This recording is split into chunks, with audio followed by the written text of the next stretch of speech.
এক দেশে এক রাজকন্যা ছিল। রাজকন্যাটি ছিল প্রচুর সুন্দরী। আশেপাশের সব রাজ্যের সমস্ত রাজপুত্ররা তাকে বিয়ে করার জন্য পাগল ছিল, কিন্তু সমস্যা একটাই, রাজকন্যা বিয়ে করতে চাইতো না। এই নিয়ে রাজা আর রানী খুব টেনশনে ছিল। রাজকন্যাকে অনেক বোঝানোর পর অবশেষে সে বিয়েতে রাজি হলো, কিন্তু বলল আমার একটা শর্ত আছে। আমি যে ছেলেকে পছন্দ করব তাকে আমি একটা পরীক্ষা দেব। পরীক্ষাটি হলো সে 3 দিন 3 রাত একটানা ঘুমাইতে পারবে না।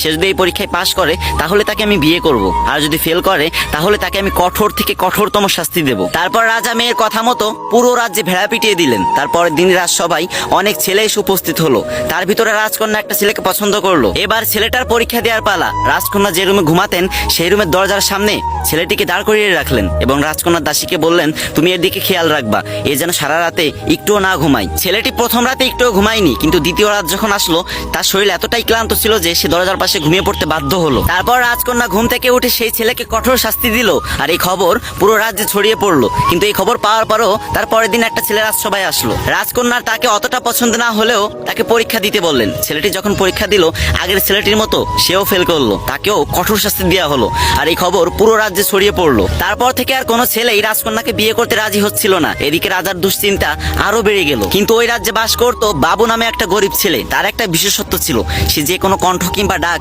নিমিষে নকল করে ফেলতো, তাই মানুষ তাকে নকল বাবু বলে ডাকতো। শুধু ডাকই না, সে বিভিন্ন ভয়ঙ্কর আওয়াজ করতে পারতো, যেটা শুনে মানুষ খুব ভয় পেয়ে যেত। সে একদিন ভাবলো যে আমি রাজকন্যাকে বিয়ে করব, পরীক্ষা যত কঠিনই হোক না কেন আমাকে পাশ করতেই হবে। পরের দিন বাবু সবাই গিয়ে রাজকন্যাকে বিয়ের প্রস্তাব দিল। সবাই দেখে তো অবাক হয়ে গেল, কারণ বাবু ছিল প্রচুর কালো। কালো বাবুকে দেখে তো রাজকন্যার আগেতে ফুলতে লাগলো, আর মনে মনে ভাবতে লাগলো একে এখন কিছু করা যাবে না, পরীক্ষার ফাঁদে ফেলে একে অনেক শাস্তি দিতে হবে। পরীক্ষা শুরু হলো, রাজকন্যা ঘুমিয়ে আছে, এদিকে বাবু তার দরজার সামনে দাঁড়িয়ে আছে।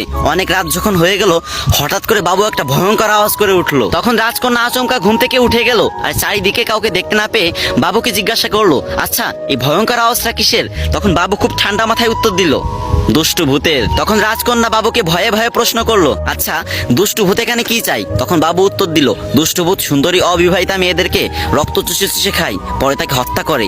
এই দুষ্টু ভূত আগে অনেক মেয়েকে হত্যা করেছে, কিন্তু তুমি কোনো চিন্তা করো না, আমি খুব সাহসী, আমি এসব ভূত টুত ভয় পাই না, তুমি ঘুমিয়ে পড়ো তো। তখন রাজকন্যা ঘুমাতে পারছিল না, তাও অনেক চেষ্টার পর আবারও একটু চোখ বুঝলো। এবার বাবু বিকট একটা রাক্ষসের আওয়াজ করলো, আর রাজকন্যা লাফ দিয়ে ঘুম থেকে উঠে বলল এবার কিসে আওয়াজ করলো? তখন বাবু বলল ওই ভূতের সাথে মনে হয় কিছু রাক্ষসও এসেছে। আসলে অনেকদিন সুন্দরী অবিবাহিতা মেয়েদের রক্ত চুষে খায়নি তো, তাই মনে হয় তোমার ঘ্রাণ পেয়ে এখানে চলে এসেছে, কিন্তু তুমি কোনো চিন্তা করো না, আমি আছি না। তবে সাবধান, ওদের বিষয়ে কাউকে কিছু বলবা না, যদি বলো তাহলে ওরা মানুষের রূপ ধরে তোমাদের ঘরের ভিতর ঢুকে তোমাদের সর্বনাশ করে দেবে। সেদিন রাতে আর রাজকন্যা ঘুমাতে পারলো না। তার পরের দিন সারাদিন কিছু খেলো না, শুধু বারবার চিন্তা করতে লাগছিল আমার কি হবে। রাজা রানী এবং অনেকেই তাকে অনেক কিছু জিজ্ঞাসা করলো, কিন্তু সে কিছুই ভয়ে বললো না। তারপর যখন রাত হলো তখন সে ঘুমাতে আসলো। যখন রাজকন্যা চোখে একটু ঘুম আসলো তখন বাবু ভয়ঙ্কর একটা চিৎকার করে উঠলো। তখন রাজকন্যা বললো এই তুমি আমার রুমের ভিতরে আসো। তখন বাবু বলল মানে কি, আমি কারো রুমের ভিতরে যেতে পারবো না। তখন রাজকন্যা তাকে অনুরোধ করতে লাগলো আর বলল আসো না প্লিজ। অনেক অনুরোধ করার পর বাবু রাজকন্যার রুমে ঢুকলো। তখন রাজকন্যা বলল